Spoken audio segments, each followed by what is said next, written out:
இந்த மாதத்தின் கடைசி நாளை காண தேவன் நமக்கு கிருபை செய்திருக்கிறார். கடந்த நாட்களை திரும்ப பார்த்தால் எத்தனையோ கஷ்டங்கள், கண்ணீர்கள், கவலைகள், சோதனைகள், குடும்ப பிரச்சனைகள், பிள்ளைகளின் படிப்பு, வேலை, உடல்நலம், பொருளாதார போராட்டங்கள் என்று பலவற்றை கடந்து வந்திருக்கிறோம்.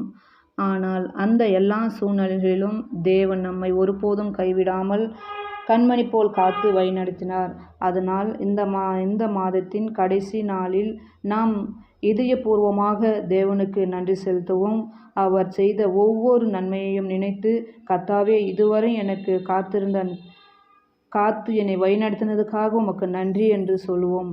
இந்த மாதத்தின் இந்த எல்லா பாரங்களையும், கண்ணீர்களையும், தோல்விகளையும், வேதனைகளையும் தேவனுடைய பாதத்தில் அர்ப்பணிப்போம். வரப்போகும் புதிய மாதத்தை அவருடைய கரங்களில் ஒப்படைப்போம். அந்த புதிய மாதத்தில் தேவன் சமாதானத்தையும், ஆசீர்வாதத்தையும், ஆரோக்கியத்தையும், வேலையையும், குடும்ப சந்தோஷத்தையும், ஆன்மீக வளர்ச்சியும் அருளும்படி ஜெபிப்போம். தேவன் உங்களுடைய வாழ்க்கையில் புதிய காரியங்களை செய்வார். இழந்தவற்றை மீண்டும் தருவார். மூடிய கதவுகளை திறப்பார். உங்கள் கண்ணீரை சந்தோஷமாக மாற்றுவார். விசுவாசத்தோடு அவரை நம்புங்கள். தேவன் உங்களையும் உங்கள் குடும்பத்தையும் என்றென்றும் வழிநடத்துவாராக.